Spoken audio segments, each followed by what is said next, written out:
He's angry about mortgages. It's Angry Mortgage. He's swearing. He's cursing loud. He's old. He's opinionated. And he's been doing this so damn long. This program is about mortgages, and this is mortgage advice, but the advice may not apply to your situation. Contact licensed mortgage professionals for specific recommendations before you make decisions about mortgages. You may not agree with Ron, but if you don't, he thinks you're wrong. Oh, and did we say there is a lot of swearing? And we're back. Now, I'm Ron. You know, everybody's always saying, who is this? I have to announce this every time who I am, okay? But Guy's joining us after, Guy was on last week. He's back this week. Jan is better. Jan's back in the office, but she can't really talk. She sounds like this. Hello. Hey, guys. So she'll be fine eventually. It's been a rough week and a bit for her. She's this thing, infection or whatever it was, really caught her, and she's back at work again. So it's impossible to hear her. Very tough. Very tough. Very tough. So we're gonna. She scared me this morning. We're gonna have a demon beside me. So she's gonna be back next. She's gonna be back next show, folks. Okay. All right. So where the Bank of Canada announcement is only a week and a day away. Mm-hmm. That's it. Exciting Only a week times. and a day away. Almost just about a week. So that ain't long. Mm-hmm. So here's the news. Let me give you the news about the Bank of Canada and probably the Bank of Canada for the rest of this year and the rest of next year, or until the summer of next year. So there's a big meeting of all the central bankers in the world at Jackson Hole, Wyoming. Mm-hmm. So like the Bank of Japan guys there, the Bank of Bank of England guys there, the Federal Reserve. It's hosted by the Federal Reserve Chairman, who's Jerome Powell. Okay. This is a big thing every year. Every year they go to this place. It's in the middle of nowhere. Bunch of private. Jackson Hole Wyoming is the lowest population state in America. Uh-huh. Yeah, there's hardly anybody lives in Wyoming. There because nobody's there. They go there because nobody's there. So they fly in. Everybody flies in on private jets. Private jets fly in from all over the world, and these central bankers, Tiff Macklin's there. I mean, you know, he's in that world. And they fly in, and at the end of it, was Friday, they do a speech. So the Federal Reserve Chairman Jerome Powell gives a speech, and this speech was like what they call dovish, like like hawks. If you're a hawk, you're like tough. I gotta dive down and grab you, chicken, and kill you and eat you. Okay, so that's hawkish. Okay, so a dove, like the dove is at the wedding, right? Yeah, like the dove is love and peace and harmony. Of course, that's so. The speech is referred to as dovish, a very dovish speech, which means that he is no longer talking about inflation. The path has changed all over the world. Every market, every bond market, every economic analysis indicates that the age of thinking about inflation, the last 2 years we've spent all this time thinking about inflation, it's almost over. Is over. Okay. Now, it's not wiped out.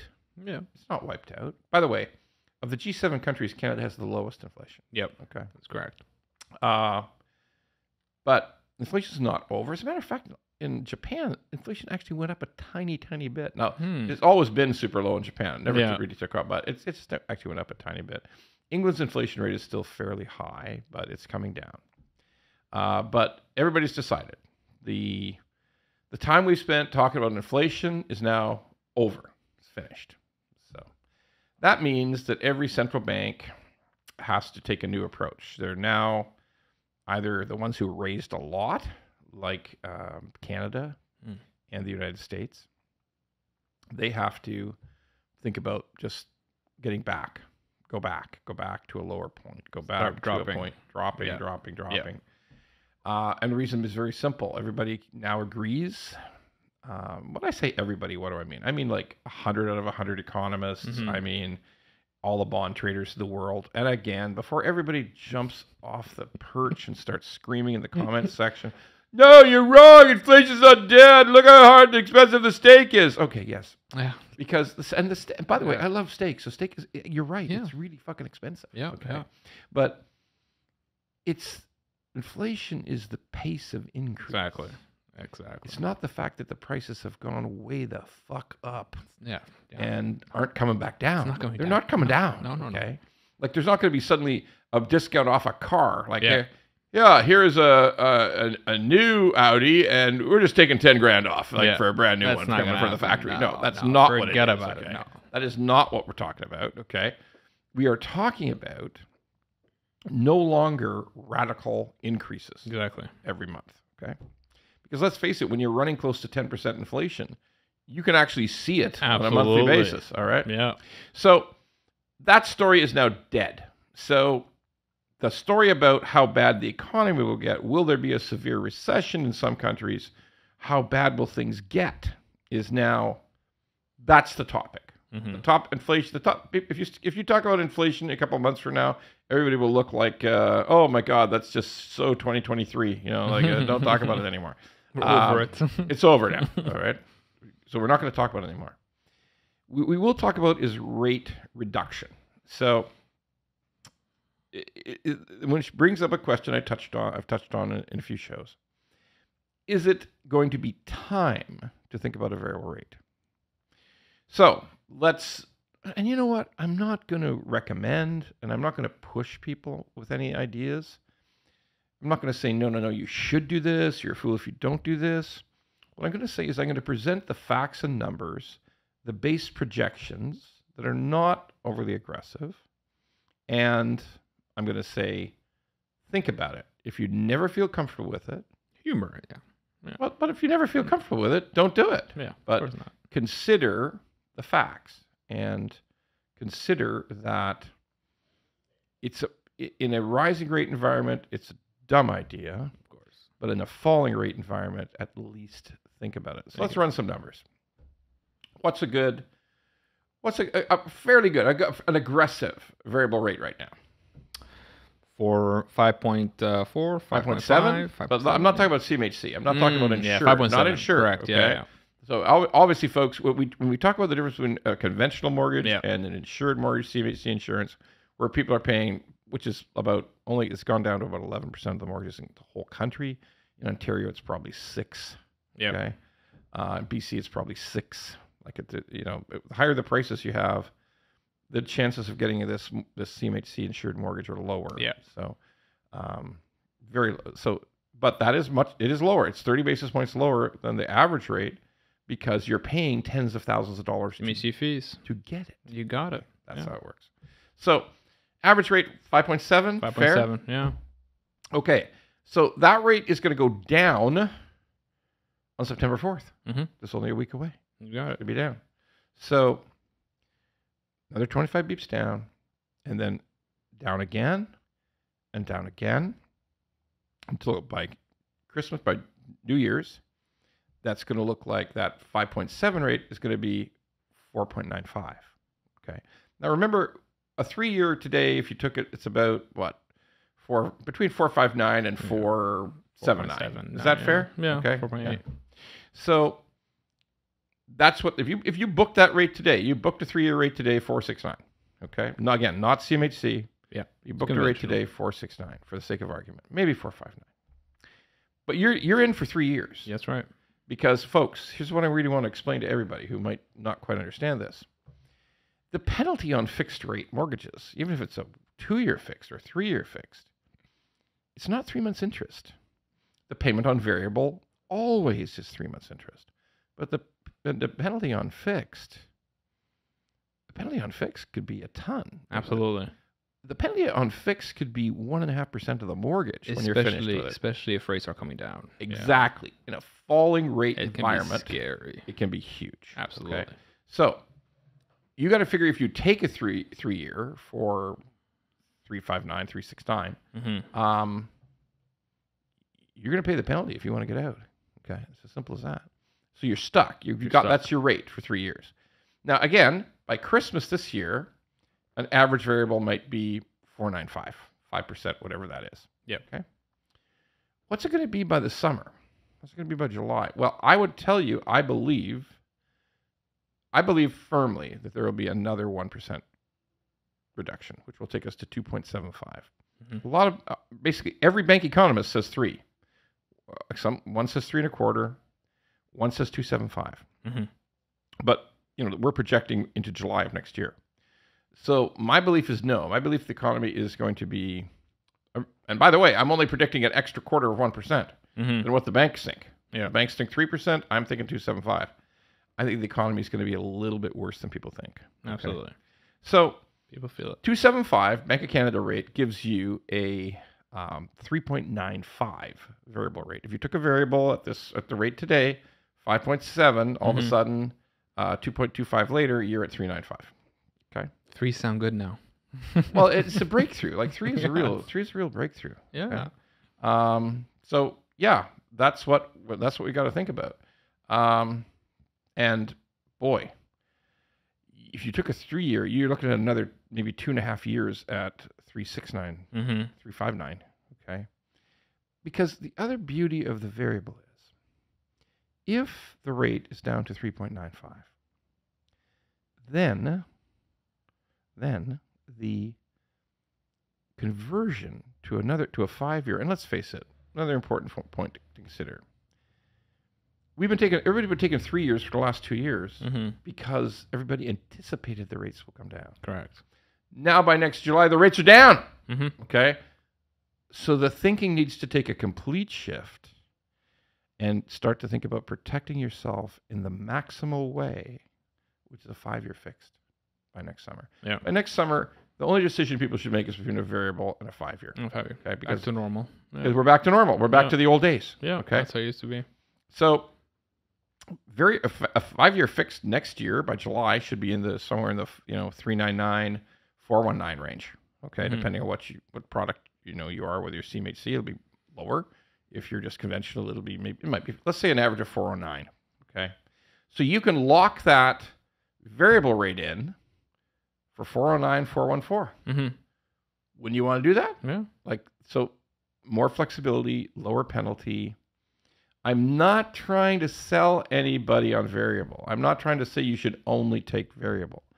What I'm saying is you must now add it to your thought process. You got to think about about a it. renewal. You have to think about it. It's definitely an option. You may choose against it. Your gut may say I can't do it. Okay, but you got to think about it a little bit.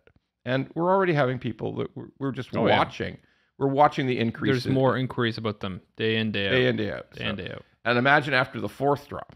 After the 4th rate drop, I mean, I think people will be convinced. Absolutely. Okay. Absolutely. All right. So, not saying to do it, folks. Don't go, oh, you're just a fucking salesman selling variable rate, you fucker, you fat fuck, you bastard. Okay, whatever you like. I know you're going to say what you want anyway.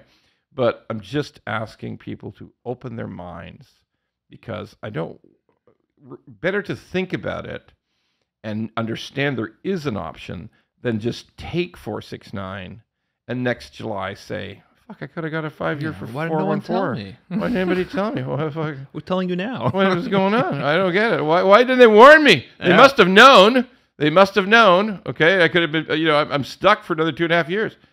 Okay, so we're telling you. Yes. Everybody remember, timestamp it. It's on record. We told you. Yeah. Okay. All right. Pretty big news in banking. TD Bank has ended up, looks like they put aside $3 billion. Yeah. That's with a B, folks. $3 billion for U.S. fines. Okay. Now, what does that mean? It was this first time in like multiple decades that this quarter TD actually showed a loss. Because you've set aside $3 billion. They set aside about 400 and some odd million, and now they've set aside another 2.6. It's probably over. It's over $3 billion. They put aside U.S. We're thinking U.S. dollars too. Oh, geez. Yeah. They sold some stock in a company. They had a big interest in the stock, and they sold it. The stock was at a high, so they pulled in about $2.6 billion of cash. So what does it mean to a TD customer in Canada? Because all these fines are all coming from the U.S. regulator. The U.S. regulator is fining. They've said that it's almost finished. It'll be finished by the end of the year. and the U.S. regulator will come out with all their announcements, and they'll formalize the fines, and TD will wire the money to the Treasury of the United States. But it's almost there. It's almost complete. What's it mean for Canadians? What does it mean for us? What's I'm it a mean? TD customer. Corporately, we're a TD customer. Yeah. All of our corporate money is in TD. So what's it mean to us, Canadians? I'll tell you what it means. Nothing. It means absolutely nothing. Good. TD is a well-organized machine in Canada. They are profitable in Canada. They are relentlessly profitable in Canada. They do a great job for their customers. And here you and I are sitting here. We're TD customers. There's a reason.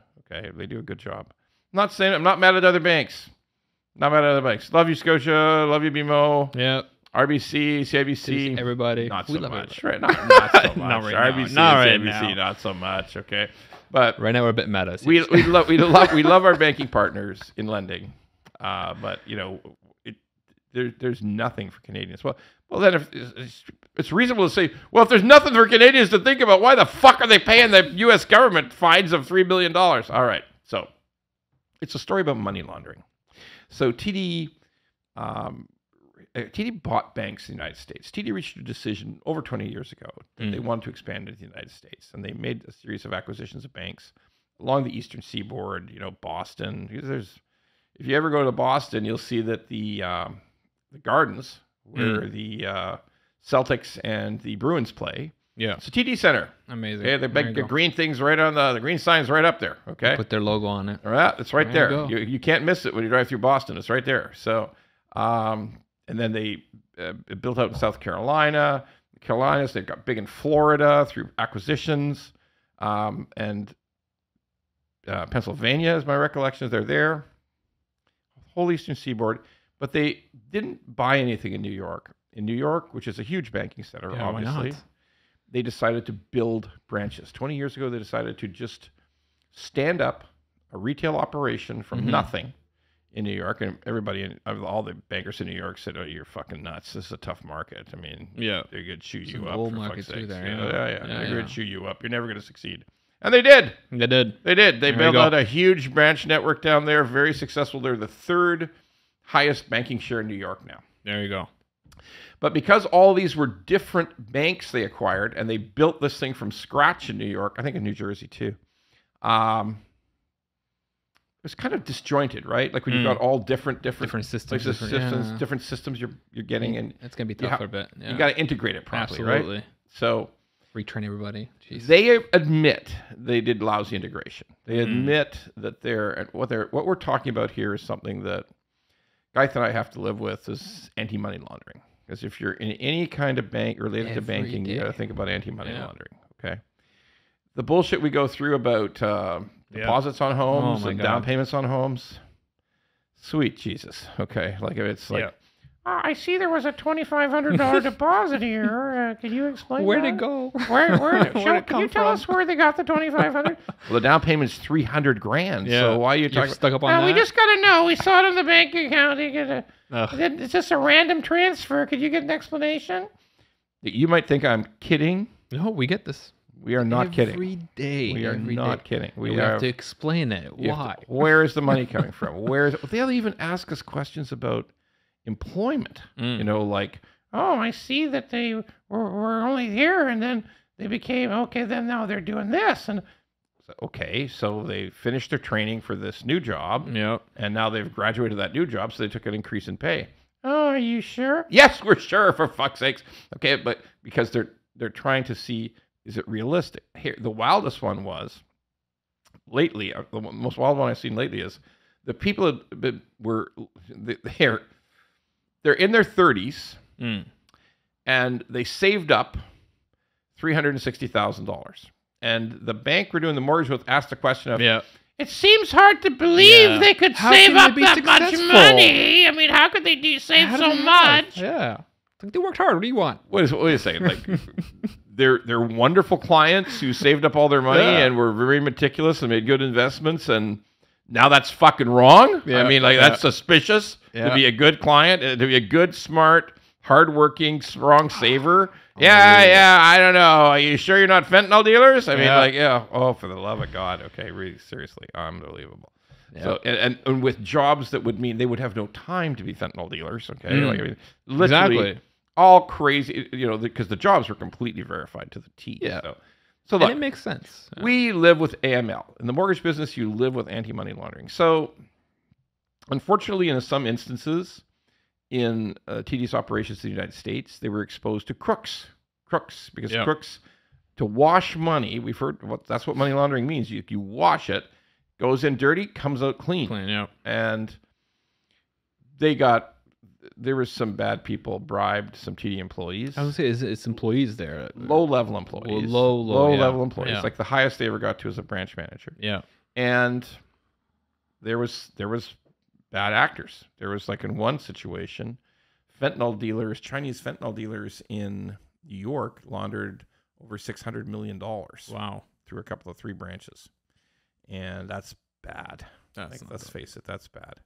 And there was also some activities in Miami, in the Florida area that clearly related to transferring cartel money in and out of the country. So bad. Yes, let's all agree. Bad. Nobody wants that. And TD has been very open and transparent and said, yes, we had systems problems. We have systems breakdown. It should have been caught. It was broken. We fixed it. We're at the verge of completing the fix. And we understand we take ownership of it. That's right. At least they admitted it. Yeah, well, take responsibility. When you're caught as fuck, you always admit shit, okay? I mean, like, you're caught, all right? So let's just agree. Everybody agrees. TD agrees. The government in the United States sure as hell agrees that it's bad and their fine would be required. But let me point out something. Sometimes there's a little bit of, well, we're going to teach these Canadians a lesson going on, okay? Because I've been around, and I remember the most staggering banking scandal. I'm not even talking about the banking scandal of 2008, where they were handing out mortgages to anybody with a pulse. Exotic dancers. So exotic dancers were buying 6 houses, okay, rental houses. Business is good, right? Business was good. Business was good. I mean, it was all, and you could do what they called self-declared income letters, like on a clean piece of paper. You would just write that I am currently a highly successful software engineer making $180,000 a year. Signed me. Okay, smiley face. Like that's your job letter. Okay, you write your own job letter. Yeah, it's called Ninja Loans. So no income, no job, but we're getting a house. So not even that. I'll tell you the worst one.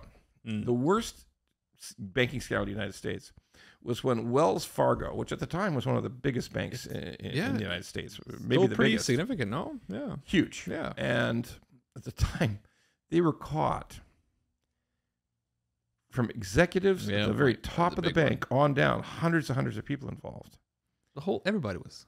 Well, not everybody, but hundreds. And at the very top of the bank, too. The very, very top executives. They made up over 1,300,000 fake accounts. Jeez, yeah. And issued credit cards to people who didn't know they had them. Okay, like they were not like they were real people, but they were making up over 1.3 million of accounts for people, just extra accounts with no money in them. Okay, and to make the stock look good, to make the bank look good, to make it looked like you had all these customers doing all these activities and having all these credit cards just to make the bank look good. Hundreds and hundreds of people making up fake accounts for people. People never actually signed for those accounts. People never opened those accounts. People never got those credit cards. I don't know what the fuck they did with the credit card. Just threw it in the shredder. But basically, on the books of the bank, all these people had all these accounts and cards. All bullshit. Jeez. I mean, all complete fake. They were caught. They were doing it on purpose. Yep. And they paid a $3 billion fine. Okay? So I'm thinking, this sure as hell, nobody in the executive group at TD ever dreamed, wanted, or planned on having a bunch of money laundering. And it was just this small group of rogue employees who were being bribed. And TD gets $3 billion? I mean, I got a feeling that if you're Wells Fargo and you're just making up millions of fake accounts, that's a lot worse. My opinion, one man's opinion, but I think there's a little bit of this is... Why do you think they're doing that, though? Well, because they Are can. They just making because an example? Because first of all, it's bad.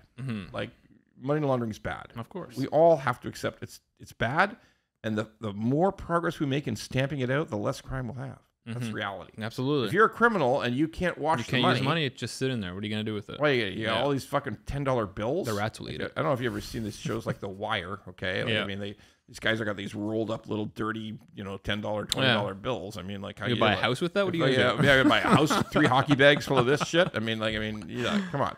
If we stop money laundering, we push criminals down. Yeah, we stop criminal activity. So no, it should never have happened. But hey, come on, like. Nobody. These are bribes to low-level people. Okay, should have been caught. Yes. System breakdown. Yes, but a conspiracy amongst hundreds of employees and top managers to open up over $1.3 million worth of fake accounts. Yeah, it wasn't that. Okay, so not letting anybody off the hook. They've agreed to take their medicine, but. I wonder sometimes if it's U.S. government saying, "Yeah, let's take $3 billion of the Canadians' money." Like, it's not like we're not taking any jobs away from Americans. Like, these are Canadians. Okay, let's take the Canadians' money. Okay, the Canadian profits. Okay, Jeez. I think there's a little bit of that going on. To be honest with you, a little bit of that's going on. Is my thoughts. Okay, for sure. All right, so just really quick, we covered a bunch of stuff about the craziness of Tim Hortons. Tim Hortons hiring temporary foreign workers. Yep. I mean, we covered that last week. Well, fuck, it just keeps getting better. Okay, so this week it's announced that they've uncovered that they've done temporary workers for office jobs. Jesus. Just came out this week. Like office jobs. Like I think Canadians would be happy to have office jobs. That's what they're everywhere. looking for. That's what we want. Like, no, we want office jobs. Let's have an office job. Let's have a clerical job. Let's have a receptionist job. Let's have some kind of a job. People that's not fucking making bagels and pouring coffee. Okay. Yeah. This is it's a nice job. Okay. Yeah. We don't need temporary foreign workers for office jobs. Not. Jesus Christ. Can we not just shut this shit down? I got to admit. Sometimes there's a couple of smart guys I listen to. There's a podcast called The Looney Hour, great show, and one of the hosts made a great point. He said, "Look, if we go back to the Liberals getting elected, the federal government Liberals getting elected in 2015, one of the things they kept talking about was they're going to build more homes. To this day, they still talk about building more homes. They always talk about it. They talk about it endlessly. But the numbers never change. They always talk about 3.5 million, 4 million new homes. Never happens. 10 years later, we're still building the same number of homes we've always built. Okay. Oh, the finance minister was really excited that she hit 260. Well, the bad news is you need about 625 to ever get to this number she keeps talking about of 3.5 million homes. It's just bullshit. But here's the thing. Like, you knew there wasn't enough homes in 2015. Why would you talk about building 4 million homes or 3.5 million homes? Why would you talk about it if you thought, oh, we're fine. We got enough homes. Okay.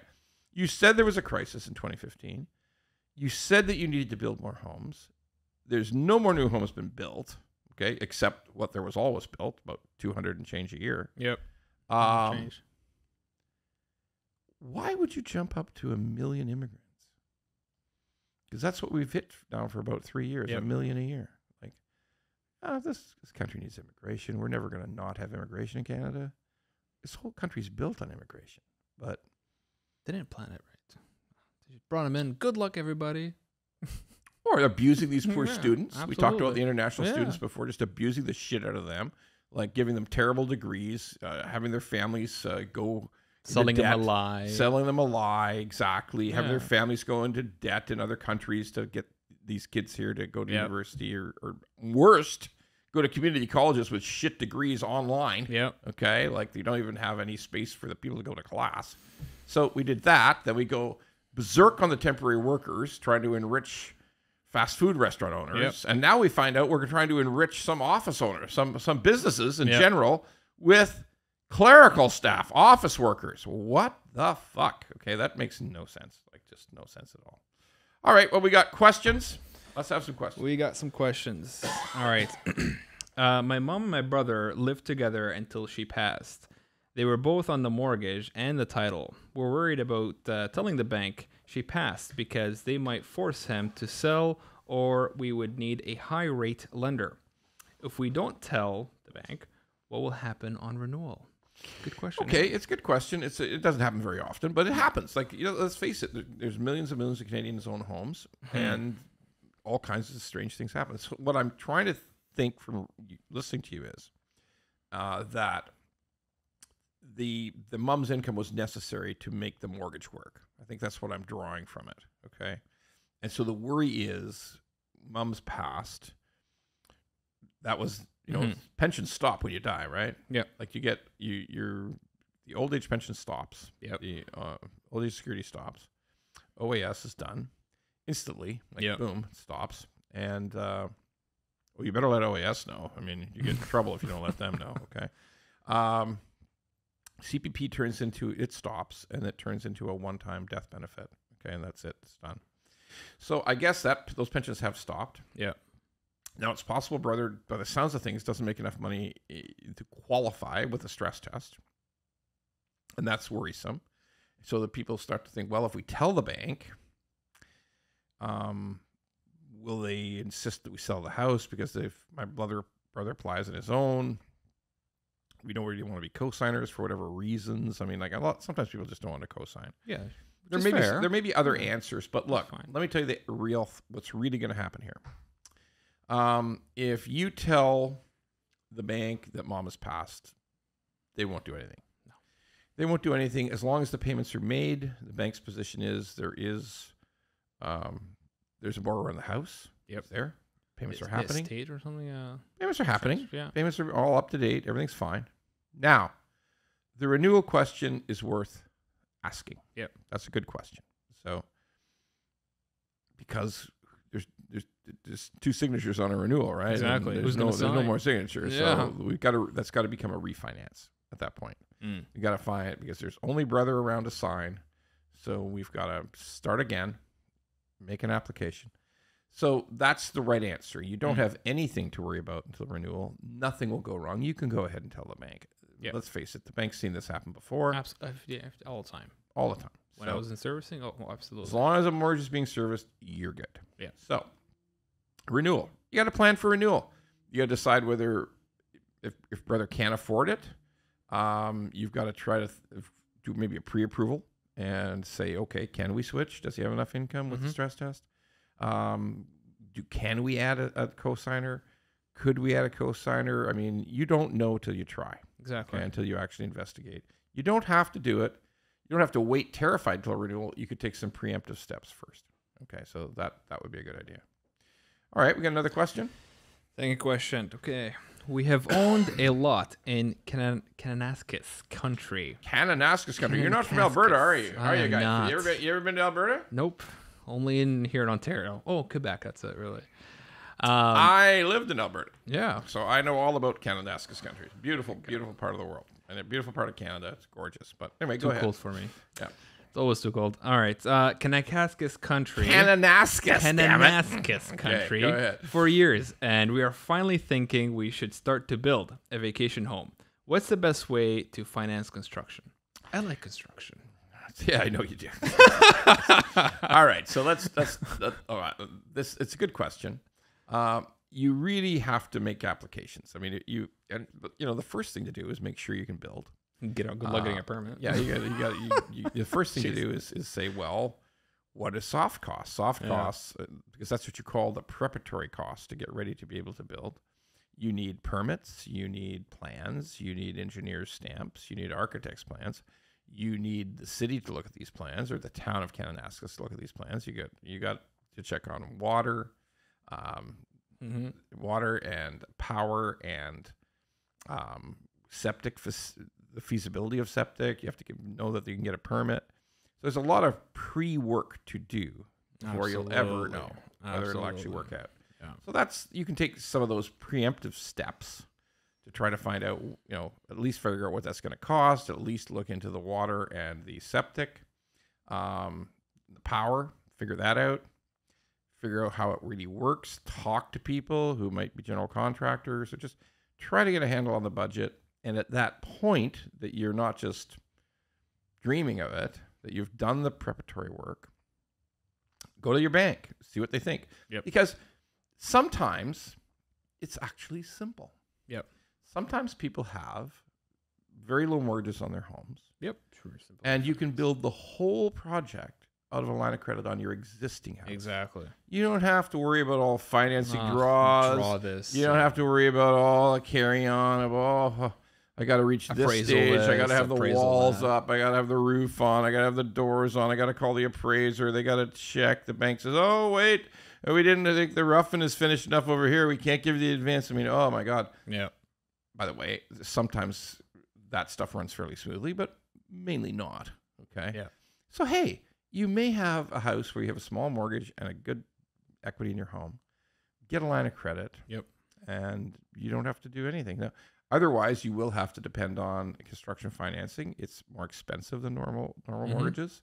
It's complicated, and you actually have to pay for all that preparatory stuff, all those permits, all those plans, the engineer's stamp, the architects, all of the It has to be ready. all the septic. You have to have a septic survey, so you know absolutely you can go there. You have to have the town has to agree. Yeah, you can either drill a well or you can put hose into the river. I don't know what the fuck you're gonna do, but I mean, but you don't. But you have to be ready. Okay. Yeah. And getting ready can cost thousands and thousands of tens of thousands of dollars. It's expensive. Yeah. Okay. So that's the story of construction. Start serious investigation of how much it's going to cost first. Yeah. By the time you're finished, you just may find out, you know what? Fuck it, let's sell this lot. Yeah, I don't want to do this anymore. I don't want to go through all that. Let's just sell the lot. I don't want to do it. So that's possible. It's work, but I think if you build your dream cottage, you'll be good. You'll have fun. Yeah, I mean, look, I would say this: 75% of every human being I've ever spoken to who's built their own home, like who went through all this process that I've just described, at the end of it all, I've asked them how they thought of it, and they thought, "I'll never do it again. Never do it again. I will never do this. If I knew how fucking awful it was, I would never ever have done it. There was so much complication. It was so expensive. It was so much stress." Something went wrong literally once a week. Okay. Absolutely. Yeah. So there's that. Anyway, but that's the process. Okay. So I want to talk about because I'm old. I went through this once already in 1989, 1990 in Ontario. So what we're starting to run into, this was prompted by a call from a good client who's a bit of a friend. And he called me and he said, I know when we got him a mortgage in 2021. And I remember telling him at the time, this is probably the top of a market. It's very, very, very expensive. Properties in 2021 were jumping up 20, 30, 40% versus previous years in a lot of 905 areas. Okay, like in the Hamilton, Pickering, Far Burlington, Newmarket, you name it. I mean, Oshawa, prices were going up and up and up. I told him, I said, look, I think this is really a top of a market. I mean, you may be. Now, he's a smart guy, successful guy. And he says, look, I just can't handle condo life anymore. 416, I'm just fed up of renting these fucking condos. I want out. I want into a real house. Because he was raised in a house. That's what he wanted. So that's fair, yeah. Ended up in a home, a single-family home. And I think he's also thought, like, FOMO was just wild back then, right? It was so bad. It was so bad. Everybody thought these prices are going to go to the moon. If I buy for $3 million, it'll be worth $4 million by the next summer. Okay, so that was like, sadly, I was one of them. So wild. But he also just wanted to get the hell out of the condo, which I respect. Yeah. That's fine. So what happens? He's telling me the story. He says, Ron, 2 streets over, there's a house that's exactly the twin of my house.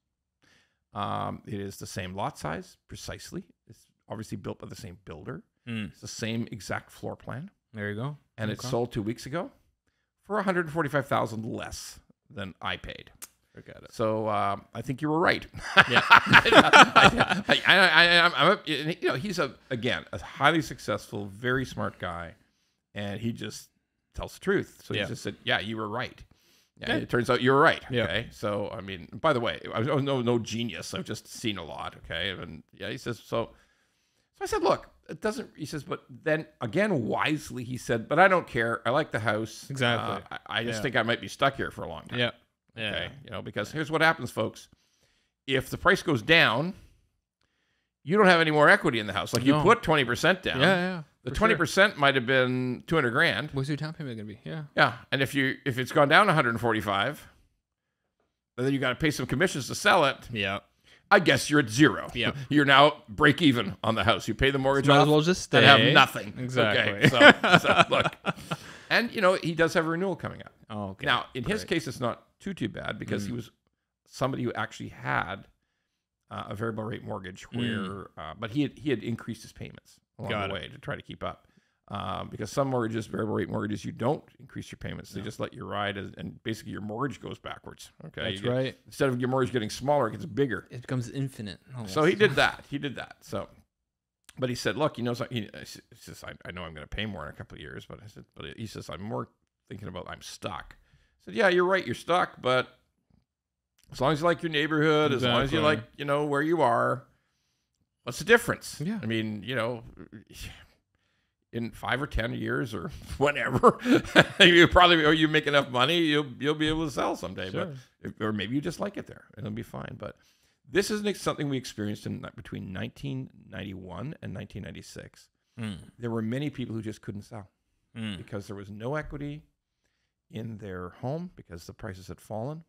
It had wiped away all their equity, and so if they sold, all they could end up doing was paying off the mortgage and have no down payment for the next house.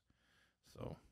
Yeah, People sat. They sat. It was one of the reasons that sales activity between 1991 and 1996 was very, very low. Yeah. Okay. It's one of those reasons. So, are we going to see that again?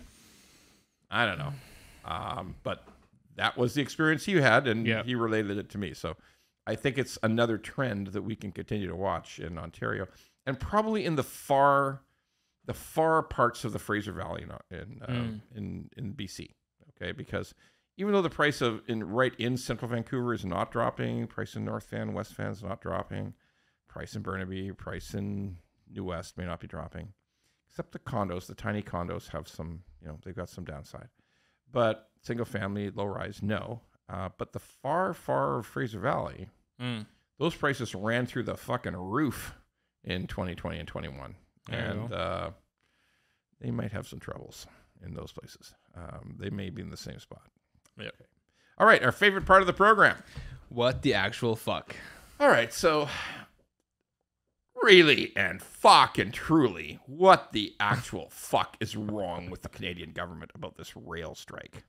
Like, sweet Jesus. Like honestly, like, I don't know what you're saying. I know you're getting ready to write in the comments, "Oh no, Ron, the strike's over." Yes, of course the strike's over. Why did it happen? Yeah. Like, why the fuck did it ever happen?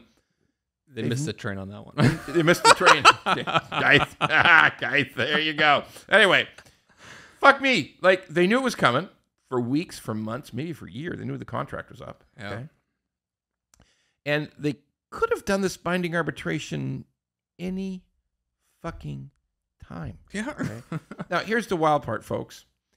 When you do a rail strike and you shut down the entire fucking country. Yeah. There's only 2 railways. Yeah, that's it. Shut down the whole fucking country, which is, by the way, is very bad. Yeah. For farmers, it's terrible. It's a disaster. For car plants, it's a fucking disaster because 14% of parts goes by rail. Mm-hmm. Okay, so by the way, it doesn't matter if it doesn't matter if 84% of the parts is somewhere else. You can't build the fucking car missing the 14%. Okay, exactly. Like you're in trouble. So. Yep. And apparently the calls from the states were wild. Like, the U.S. government was calling Canada saying, "Are you guys fucking crazy?" Oh my God. I mean, like, you know, we have car plants we have to keep open. Like, what the fuck is wrong with you? We have lots of plants. We got your rail system comes into our country and it's shut. Like, what the fuck is going on here? Okay. So yeah, everybody mad as fuck. The government knew all the fucking time it was coming. They could have insisted on arbitration before because it's a federally controlled situation, right? Because it's across Canada, federal government controls it, okay? But no, let's wait for the strike. Yeah. Because you have to shut down fucking rail traffic a week before the strike, And now for every day you're on strike, a week goes by. You can't. Yeah. It's a week for a day. Absolutely. So, hey, shout out to the Minister of Labor. Shout out to the federal government. You're fucking stupid, okay? It's fucking stupid just to let the strike happen and then try to shut it down after it happened when you knew it would be a total fucking disaster. Fucking dumb. All right, folks, next week.